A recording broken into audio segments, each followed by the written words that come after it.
Welcome to the Division Preview Show. As we are previewing the NFC North, we have no one better. He's the host of Locked On Sports Detroit Postcast, where he'll be giving you instant reaction on all Detroit Lion games this fall, and Tigers playoff games, and and Detroit Piston games. You can listen on weekends with three-time Hall of Famer Chris Arnold at 105.3 The Fan. I'd like to welcome back to the program Jake Riepma. Jake, how we doing? And I got to say, this NFC North, I think it's the most fun division because there's so much parity with quarterbacks depending on the Vikings, the Packers, and I think and the Bears mostly. Am I right about that? How are we doing? Trevor Harris, never better, my friend. Ready to talk some football. It still is July, but that's all right. You know, we got a little Hall of Fame game tonight, and I'm ready to put, my declarations on the line with the Detroit Lions after one preseason game. That's all I need to see. One preseason game. No, of course, I'm kidding. In fact, I see preseason football like fingernails on a chalkboard. It is a long, dreadful process, but obviously it's a necessary process. But yeah, wide open division that we're going to break down, of course. And I love in the open that you slid in a little playoff Tiger baseball, because that's where my mind is at leading up to the conclusion of the MLB season. But based on what we've seen from the Detroit Tigers, I won't bore everybody with that, but it's feast or famine. So who knows if it's going to be the lose 12 out of 13 games Detroit Tigers, or the team that's had the best record in the American League for the majority of the season. But can't wait for that. Buckle up, dial it in, and let's have some fun on the Upper Bowl podcast. Let's go. Let's do that. Where do we want to start? Because can we start with the Bears, honestly? Because your offensive coordinator is now the head coach. I'm going to ask you this question.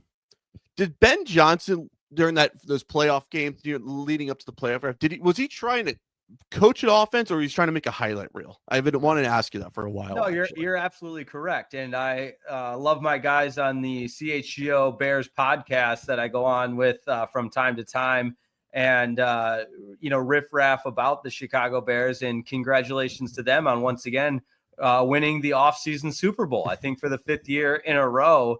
And my goodness, I mean, I'm really not even worthy to talk about the Chicago Bears in the sense of all of their great offseason accomplishments year in and year out. But to your question with Ben Johnson, listen, anytime you hire a new head coach, especially when he's the guy, he's the offensive guru that's following this NFL model that we've seen, Kyle Shanahan, Sean McVay, the list goes on and on about these offensive gurus that go on to be head coaches, and for the majority of the examples have a lot of success. And if you think Ben Johnson is poised to go along that same route, then more power to you. I am more of a doubting Thomas, to use a biblical character. I need to see it to believe it. But that being said, I was on record and do believe that Ben Johnson is a terrific hire and will be a terrific head coach. He has the stones, the aura, and everything else that everyone wants to talk about. Now, do I believe in the Chicago Bears? Absolutely not. And I'm sorry, I'm all over the place. You asked if I thought Ben Johnson was coaching for his resume and putting together a highlight reel in the playoffs. He absolutely was. And that still makes me sick to this day. Not that I see this play in my nightmares more often than not, but it's 3rd and 1 and from, going into score from whatever it was, the 25-yard line. You've got 5 wide and Jared Goff back to pass, and there's a strip sack fumble, and all of a sudden the game is flipped upside down and the Lions never recover. So was Ben Johnson trying to cook, as they say? Let him cook. Yeah. He let him cook all the way to the Lions. Disappointing end to their season, but that's all right. It's a new year. There's always the upcoming season, baby. Yeah. It's time to be optimistic. And if you want to start with the Bears, listen, Caleb Williams, year 2, will he make that jump? We'll see. I think Ben Johnson gives him the best opportunity to do so. Obviously, a couple of different weapons around him now. What kind of step can that receiving core take in year number 2? No Keenan Allen, and so on and so forth. And again, I need to see it from the Chicago Bears before I believe it. And I was looking at some of the early odds to win the division. And I know we're going to get into that as far as, win totals and things like that. But I believe the Bears have the longest odds to win the division. And I would be right on point with that I just think this team is still a couple of years away. But again, if you ask Bears fans, they won the offseason again, and they're offseason Super Bowl champs. So more power to them. I always say this: if you're the offseason Super Bowl champion, that means you won the science fair. That is usually I claim to the Miami Dolphins and stuff. I just, for me, is I just feel like this whole thing with Caleb Williams, again, an offensive guru. I feel like we've seen this before, but it was with Mitch Trubisky, with Matt Nagy. How do we know this is not gonna be a marriage that's gonna work, at least? Because like that didn't work at all with Matt Nagy and Trubisky. Like, Trubisky, even though they led him to the playoffs, it was like a blah anyways. They lost in a double doink and stuff, and it was like they could not recover after that. And it was the offense just went down like nosedive, and they couldn't get up anyways. For me personally, with the Bears, I feel like they're stuck in the 80s or 70s. Like, let's run the football, run the football, run the football, as Lovie Smith would do with Thomas Jones and whoever the running back was. I just don't see it. That's the problem. And even though they upgraded the offensive line, it's like, do we really believe Joe Thuney's going to be able to play a full year without getting injured and stuff? That's my right. thing.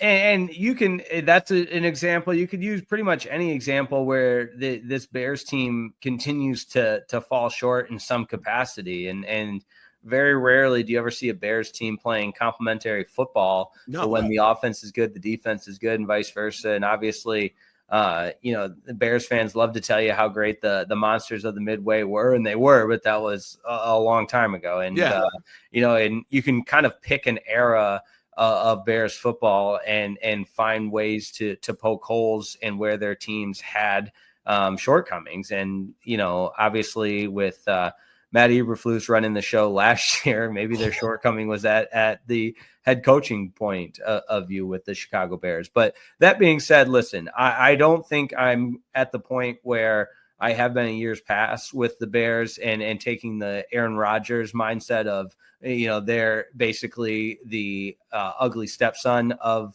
the NFC North. I think they've made enough improvements to shed that label, but still a lot of work to be done. And given how tough the division is with the other three catalysts of the Lions, Vikings, and Packers, it's just it's a grown man sport, and they're still at the kids' table. I call them they're at the kids' table, the foldable lunch table, from back in the public school days. That's what they're at right now with many other teams. Do we really like what were your thoughts when Ryan Poles got that Friday news dump extension? Because I thought that was super, super weak of them anyways.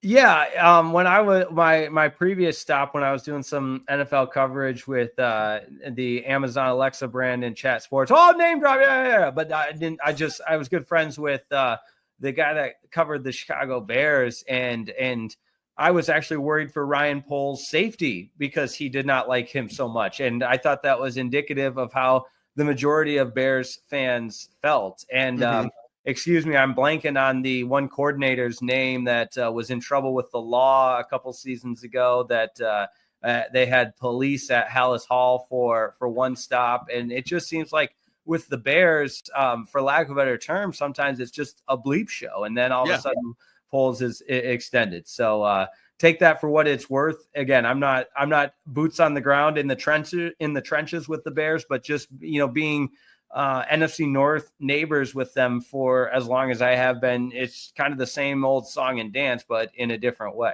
Definitely, for sure. All right. 4 475 I last checked to win the division. That's what I saw as well. I was just pulling that up. All right. And 8.5 over under on wins. I see this as a 6-win team at least. Oh, so you like the under there. Okay. I just, this is me. I don't want to hype myself up to believing in Ben Johnson, right? I think this team is like a mess still. It takes many seasons to get all the bad eggs of like what of previous regimes past, because the old GM just didn't want to draft properly at all. He thought he saw Mitch Trubisky as the next Drew Brees. I was like, they need to clean house everything. I just think Ryan Poles needs a lot of work to do, and I always feel like Ben Johnson needs to get his guys in that he wants on this roster and so forth. Ryan Poles. I just think it's a 6-win team. I'm going to go with the under here. I think 6-11 is a perfect record for them at least. Yeah, 6 does seem like they're 6.5. I guess that's why these guys. That's why the sports books make so much money. They seem to always be on it.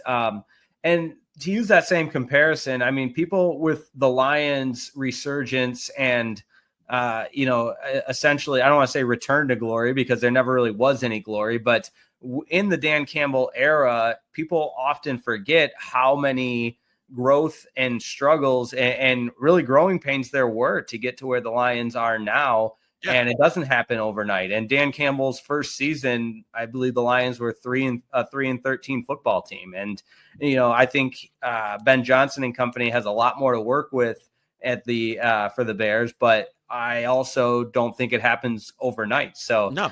I would feel better than not joining you in that under camp for 6.5 wins with the Bears. Also combining with the division. I mean, what you saw happen with the Packers last year, I think maybe could be an example of what potentially happens to the Bears, where, they're a good football team, no doubt about it. And not on the exact same scale, but a similar comparison in the sense that the Packers were swept last year by the Vikings and Lions, and that cost them their season. And I'm not saying, the Bears are going to get swept and that'll cost them their season. But as it relates to win totals, I mean, you look at the rest of this division, and I don't see the Bears making much headway in comparison to the strength of the other teams. Yeah, the Bears, I looked at the Bears schedule. They have like some really big games anyways, like important, like some primetime games. That's like, all right, we all know that Bears 49ers game is going to get flexed out immediately out of Sunday Night Football towards the end of the year. Let's be honest here. Like, why they put that end of the season is ridiculous anyways.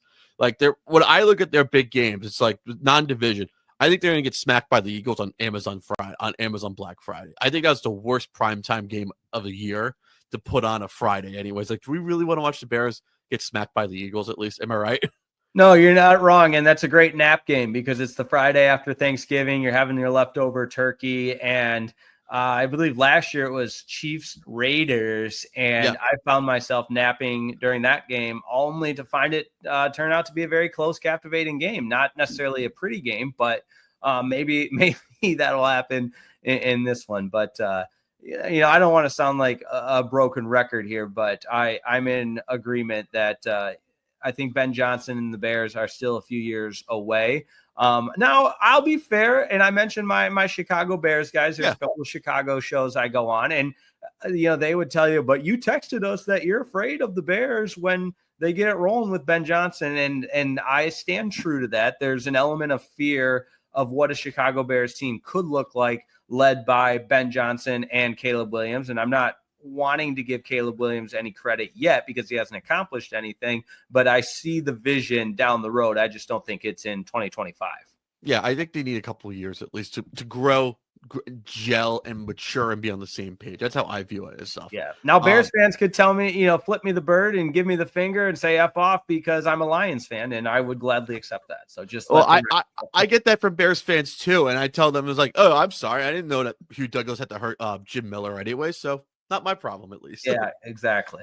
So, all right, let's talk about the Packers. I always do not like Packer fans because they're a bunch of whiny you-know-whats. And after this year, how they lost to the Eagles, they were just whine about the tush push. And I'm at that point, and I was like, are we sure Jordan Love is the guy? I kind of want this thing to fail anyways with the NFC North. The Packers need at least one failure at quarterback after having Rodgers and Favre back-to-back. Yeah, and it's interesting because Jordan Love, I guess the blueprint or the formula, playbook, whatever cliche you want to use, it felt like the Packers just trying to turn Jordan Love into that exact same guy that was Aaron Rodgers, where you sit and learn from a Hall of Famer, a legend, and then it's a plug and play. And with Matt LaFleur and company, at times we've seen glimpses of it. And I am a little bit more aware or weary of what the Packers could be given the way, they elected to draft and load up that wide receiver room. And I think there's potential there that, a couple of guys from the state of Texas at the wide receiver position as rookies could really step in and help Jordan Love and help that offense have another layer. And, I think back to that game on Thursday Night Football against the Lions and Packers. It came down to one play.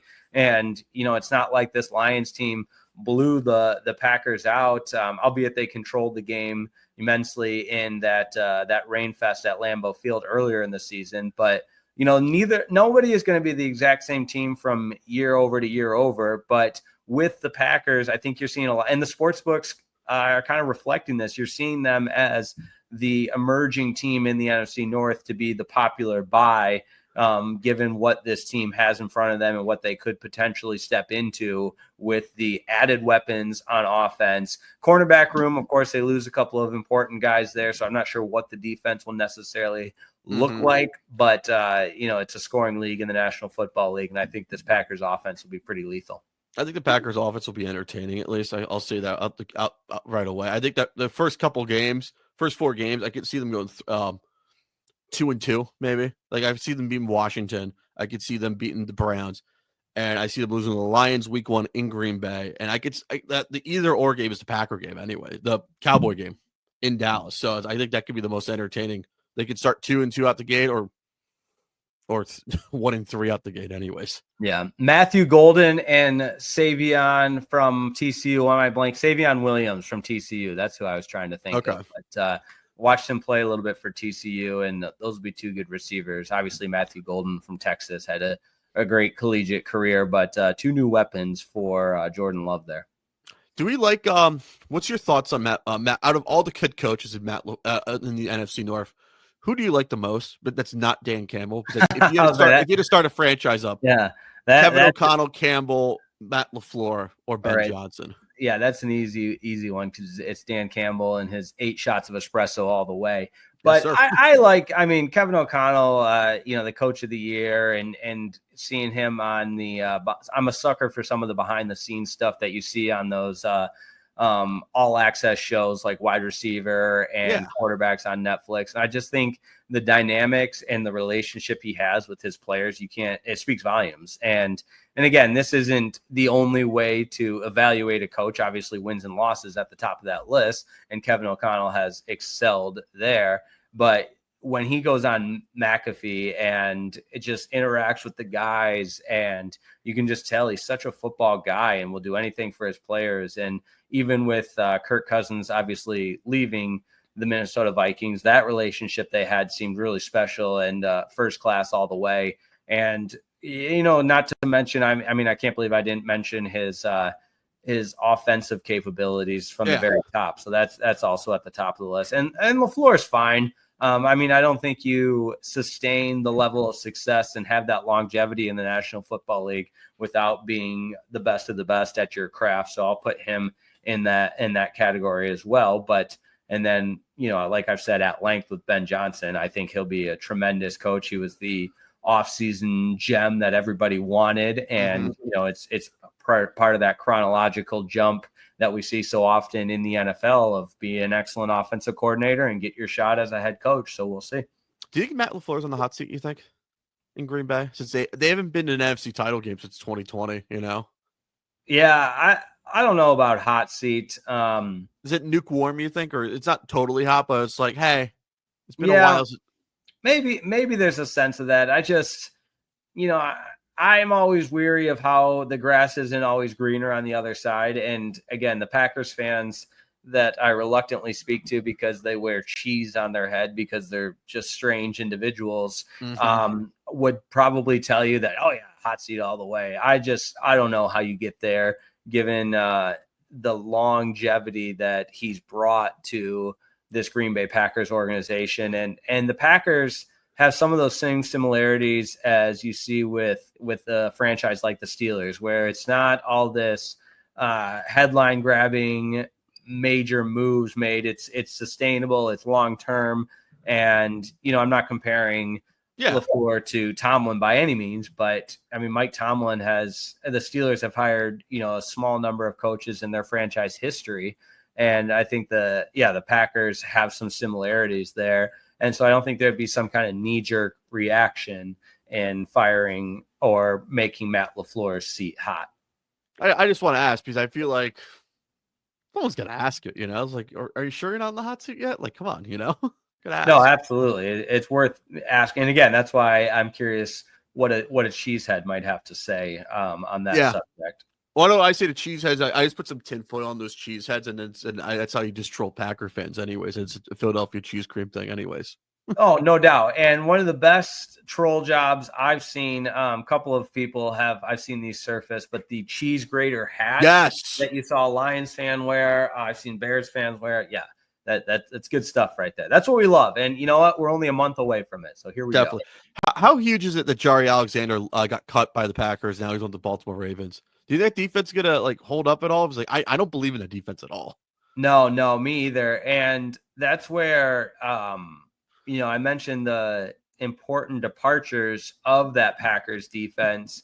And it's great to be able to score, and I think they will be able to. But if you can't stop anybody, it's obviously problematic. There I go with an excellent football breakdown. Thank you. Thank you, Riepma. We appreciate that. If you can't stop anyone, it's problematic. But I don't know who it's going to be for the Packers to step up and lead that secondary, because you've got the major departures without there being the emergence thus far. And how could there be an emergence thus far? Because we're not even into the preseason yet. Yeah. But the question marks is probably a better way to put it. And the uncertainty of what the defense will look like for the Green Bay Packers is probably at the top of the list of potential shortcomings for this team. And if you were to point out on paper, well, I'm not quite all in on the Packers, and here's why, I would probably state the vast majority of people would look to that defense as the reason they're not all in on the Packers.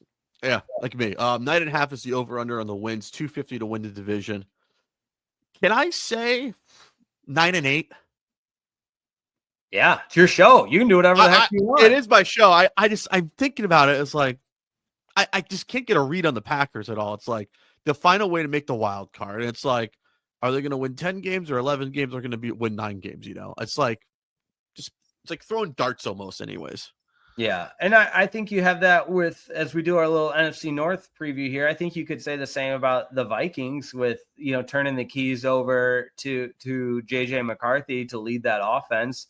I've read reports where it doesn't look like he's up to speed or where they'd hoped he'd be. Plus, you combine that with coming off a major injury. There's always going to be question marks there, no matter how advanced and scientific the medical department and the rehab and everything and the training regimen is. There's still always going to be uncertainty following an injury. And so, yeah, there's really, without sounding cliche and cheesy, every team has an element of uncertainty, which is what makes a great division and a lot of it, fun to talk about. But the Lions, the departure of 2 coordinators, that screams uncertainty. But, with the Packers, I do think there's enough pieces in play that you'd feel at least good about the 9 wins. And you said the over-under was 9.5. I'd probably take 9.5. Yeah, I just can't pick a number. And when you look at it, it's like I'm looking at 9-8 or 10-7. That's what I'm stuck between for the Packers. Like as I'm writing these down, it's like I have 6-11 for the Bears. Packers, I'm stuck between 9-8 and 10-7. It's like, do I want to have the over, but I also kind of want the under too. Yeah, well, that's what makes it a fun bet. It is. It's like when you look at they faced the Lions week 1, and they got like big games versus the Cowboys, and they got the Eagles for Monday Night Football, which is gonna be, I think that's gonna be a rowdy crowd, anyways. I just look at it as like, I just can't read it sometimes. The Packers, like what could this Packers team be? So I guess I have to wait for week 1 and figure that out. Yeah, exactly. So I'm if I had to put it out, I'm gonna say 10-7. I'm stuck between 2. I'm gonna say 10-7 for the Packers. Yeah, I'll get on board with the over there. Yeah, mark it down. 10-7. I'm writing these down. Yeah, I'm writing these down. So all right, we're using little pen and paper for these. All right, Vikings. Since you're a Michigan guy, what were you shocked that the McCarthy got landed with the Vikings on draft day? I was a big JJ McCarthy fan, and that's funny coming from me because I am notoriously, I want to call it anti-Michigan or a Michigan hater. I'm a Michigan realist and have never been some diehard Michigan fan. I appreciate what they do for college football. I think college football is better when Michigan is good. I think what Harbaugh did to resurrect his career, because I was covering Michigan for 97 Won the Ticket in WWJ when he was on the hottest of hot seats. And you say what you will about the scandal. And I don't mean to, diverge this segment into a Michigan football talk, but I just say all that to try to prove my credibility when it comes to Michigan. I mean, I went to Northwestern, so if you want to accuse me of, being a bias towards any Big Ten school, it's absolutely Northwestern. But with JJ, I was just always infatuated with the athleticism. And I mean, one of the plays that always stands out to me is in that college football playoff game at the Rose Bowl against Alabama,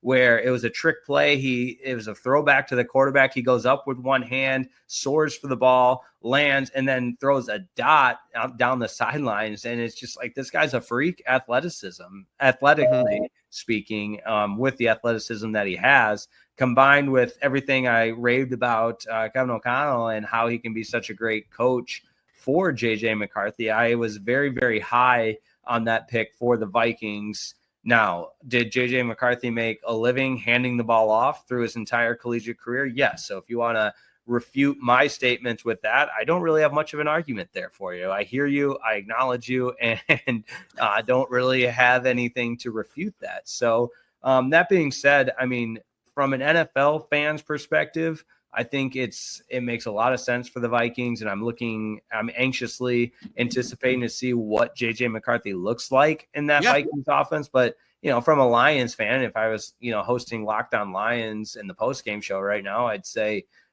forget that. I believe in our guys over there. Yeah.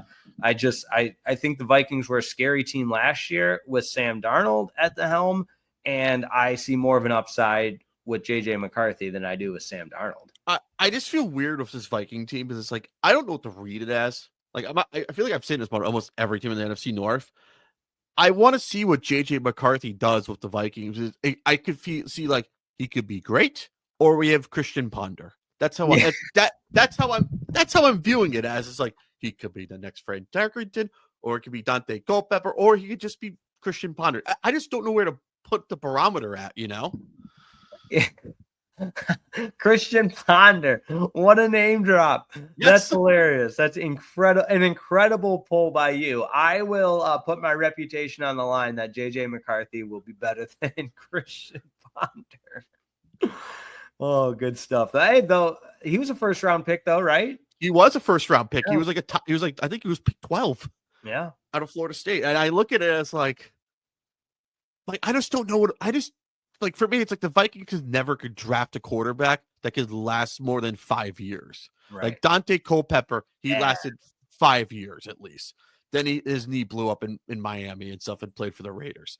Then it was like, after that, it was like Brad Johnson, Tavares Jackson, Brett Favre, and some other people. Then it was Christian Ponder and Donovan McNabb. It's like, could we at least pick somebody that could last at least more than 5 years? It's like, are we sure JJ McCarthy with a knee, even though he's off a knee injury, could he last more than 5 years at least? Yeah, I'll tell you what, though, some of those weapons that he has to throw to, I mean, that's an impressive cast of ball hawking receivers that can make a lot of quarterbacks look really good. Plus TJ Hawkinson. So that'll be certainly something to watch. If Caleb Williams and JJ McCarthy were in flip-flop, would we be praising Caleb Williams the next greatest Vikings quarterback?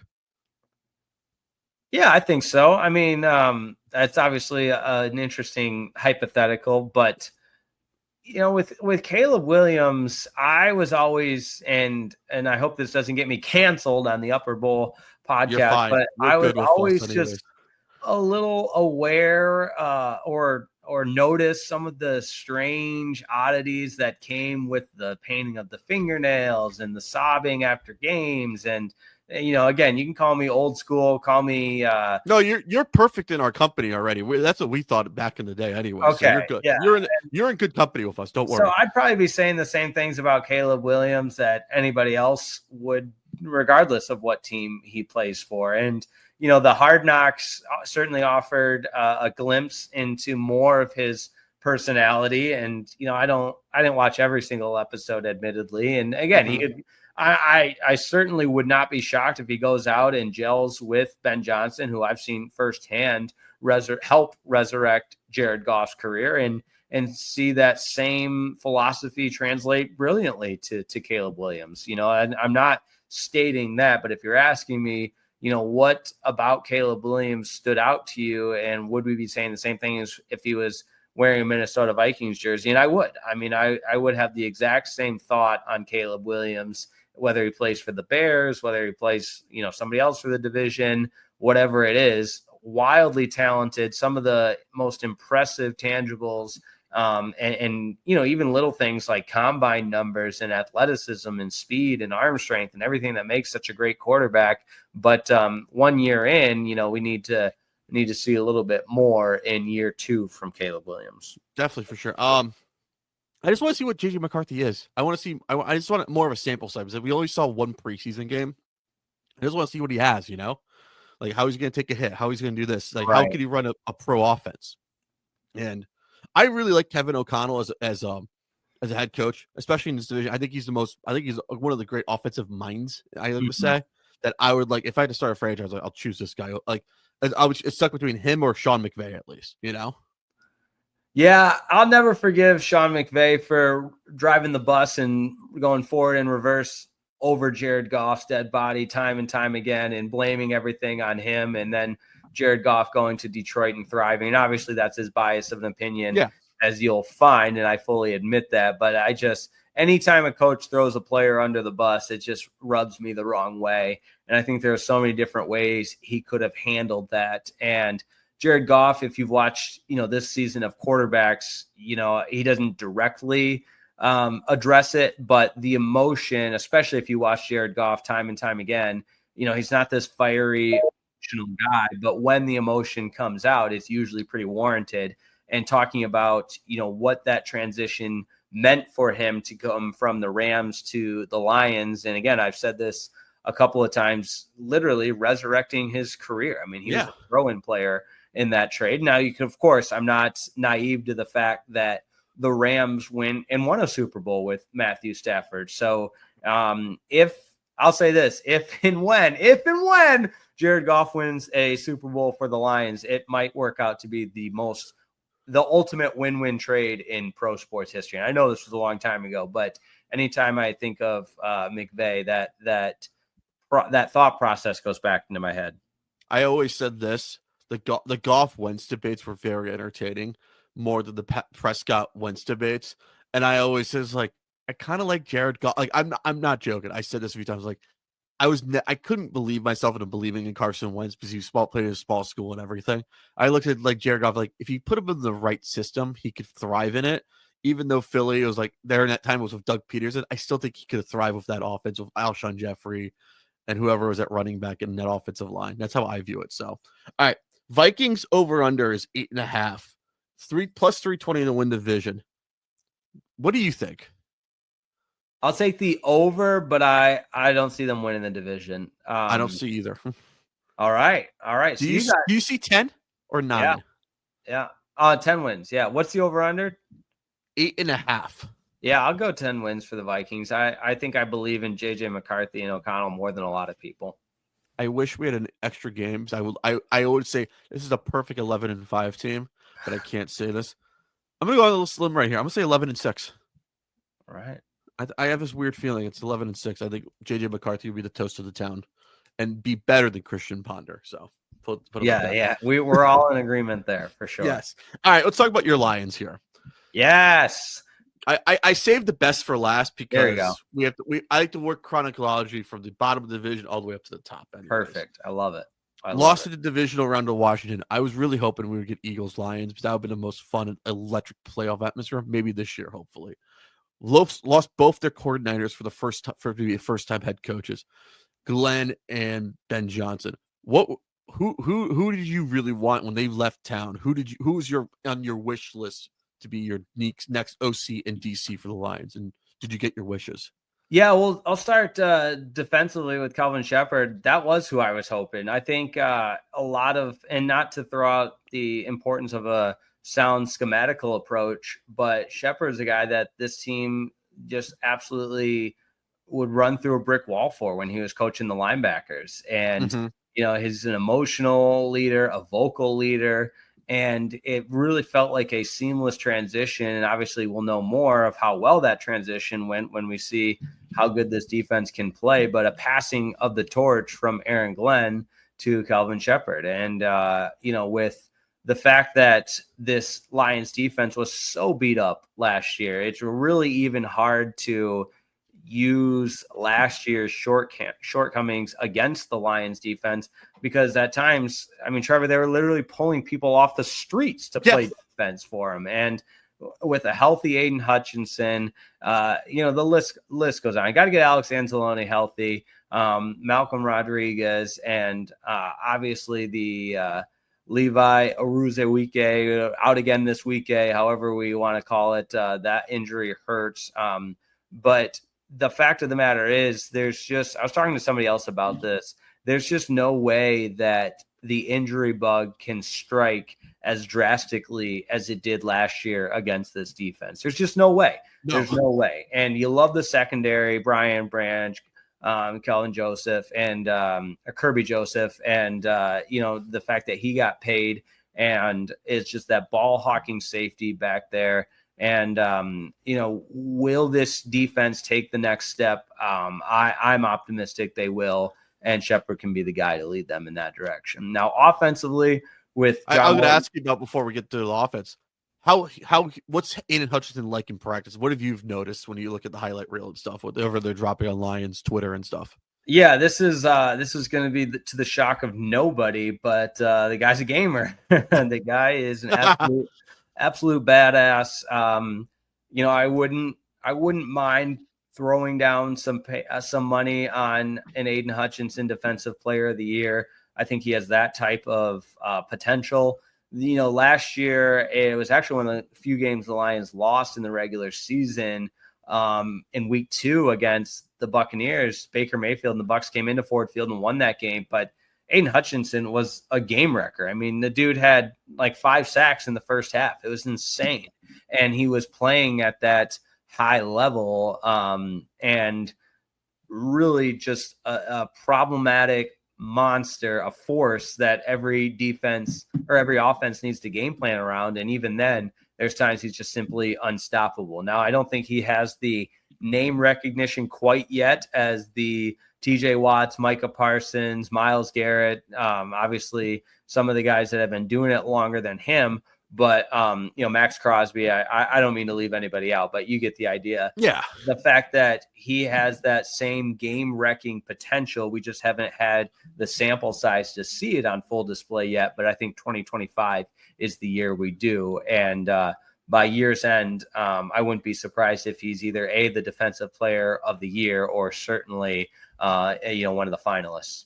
I think he could be Defensive Player of the Year. Can I say Comeback Player of the Year too? Yeah, absolutely. I think you can put those two together anyways. I looked at the Lions schedule. Oh boy. I think it'll be a fun schedule because you guys are playing everyone in the North is playing the NFC North. The Bengal game and the Ravens games, to me, those look like the most fun anyways to go to or watch anyways, especially the Bengals, Lions, and Cincinnati. It's a quick trip down Interstate 75. The Chiefs game looks entertaining. It's a Sunday night game. The Washington game, and I'll say this: Sunday Night Football in Philadelphia, Eagles Lions. I'm already looking at it. I was like, I kind of want to go to that game, anyways. I'll fly. I kind of want to fly out from Florida to go watch the Eagles and Lions. Hey, I will say this: there's a seat available if you want to join, anyways. So. I'm in. Let's make it happen. For real. I'll try not to be a liability, but that being said, if I'm in Lions stuff and so here's the deal. I always tell this to every opposing fan: if you're cool, it's like, hey, I'm just here to root for my team. They'll understand. I don't know about that. No, trust me. The people we're cool with you. That's why. Especially my buddies and stuff. So I always say this. I think that's the best game of the schedule, that Sunday Night Football game. And I also say like any of the primetime game, the Lions, I think they're going to be a good ratings boost for the NFL and stuff, especially that Chiefs game as well. So, plus 135 to win the division, 10.5 over under. I'm gonna say, can I say 11-7? Or is that absolutely? I'm drinking the Lions Kool-Aid, obviously, and I'll go one above that with a 12-win season for the Lions. There's still a regression from last year, but let's make no mistake about it. The NFC North runs through Motown. It runs through Detroit, and as far as I'm concerned, with Dan Campbell leading the Detroit Lions, in order to be the best, you have to be the best, the back-to-back NFC North champions. I see a three-peat happening. Make the shirts already. So I have the Lions. I'm gonna believe myself. The Lions are gonna win the division. I have the Vikings making it as a wild card. I think they're gonna be the first wild card, and they're gonna play whoever the NFC West is, or maybe the NFC South. I hate the NFC South, so and just in the sense that there's no good teams. I say this: the Bucks used to be in the NFC Central, anyways. You guys had a vacation trip once a year, anyways. I always say this: the Eagles, the NFC East, losing the Cardinals, you lose your vacation spot for wintertime. Yeah, exactly. Yeah. So I have the Lions first. Second is the Vikings. I have the Packers missing the playoffs and the Bears missing the playoffs. I like that. I guess it's not fun if I copy you. So I'm going to say the Packers make the playoffs as a wild card, and three teams in from the NFC North for the second straight year. Yes, I'm still trying to figure out my whole playoff picture because we're still doing our divisional previews. We have the NFC West on this episode as well. Okay. So we're gonna be really entertaining. What I'm gonna be predicting with Damon Bruce as a little tease for you guys. Check that out, and probably next week's episode of the NFC South and the AFC West. So definitely keep it out. Look for that. That's why you subscribe, friends. Yes, subscribe soon, and you may have to pay soon anyway. So be on the lookout for that. Pay to play, pay to listen. So I will tell you that. Jake, what's going on with you guys at Locked On Sports Detroit, and also college football is coming around the corner as well. I like to say. Oh, no doubt. I cannot wait for college football. Wow, sensory overload here. I'll start with Locked On Lions, because we actually do have some really cool initiatives. In addition to the post-game show, we'll have what's called a Locked On Lions squad show. It'll be me and Bradford Banta, who's a former Lions long snapper. He coached with the Lions from 2008 to 2011, played at USC, coached elsewhere around the league as well, had a long NFL career, so it'll be awesome to have his perspective. And then we'll also have Natalie Kerwin from FanDuel Sports Network, obviously covering Detroit. She'll be on our Locked On Lions squad, and just more and more Lions content throughout the course of the season. We'll continue the show into the offseason as well. So Lions fans, you're lucky, because it's not just going to be my obnoxious voice and ugly mug on the Locked On Lions postgame show. We'll have Bradford Banta and Natalie Kerwin, and then an additional show once a week in addition to the Locked On Lions postgame show. And then as far as other Locked On Detroit stuff we got going, we've talked about the Locked On Tigers postgame show. Looking forward to that. You got the MLB trade deadline. I'm watching my phone. I think the Tigers have made a couple of moves for a push down the AL Central. But college football, I just had this hat on, and for all of our vision, I know this is not great radio or great audio, but you can check it out. I like that. All ACC in. Pride, baby. Yeah, that's right. All in on the Rhett Lashley SMU Mustangs, and they had their first day of practice yesterday. I was cutting up some Rhett Lashley sound. Man, fire me up. I like the SMU Mustangs. And, college football is a totally different sport, totally different landscape. I know SMU has 42 new scholarship players, but, it's just such a fun time of year with college football on the horizon. And then obviously, I'll talk Big Ten college football all day long. And so looking forward to that as well. And all that to say, it's time for some football, my friend. It is time for some football. I like to say SMU, great addition to the ACC, as I like to say. As someone who works down the ACC, I say, like, the ACC could, like, we will take it to California teams. Can we get one team in the middle, like SMU? It's good. It'll be good for the money anyway. So there you go. I will say this: definitely that Miami SMU game, probably the most entertaining game of the weekend in Dallas on that Saturday night. By the way, so what do you know off the top of your head what date that is? That is Miami SMU is November 1st, Halloween weekend. So look out. I want to come out, but I know the Hurricanes broadcast people may not be happy with that. So Jake, as always, we'll have you on a lot this year. I'm going to say that as our little tease for get ready for football season. Am I right? I love it. Can't wait, man. Always a pleasure. Thanks to everybody for tuning in, and appreciate everybody's time. Let's have a fall. Let's have a fall.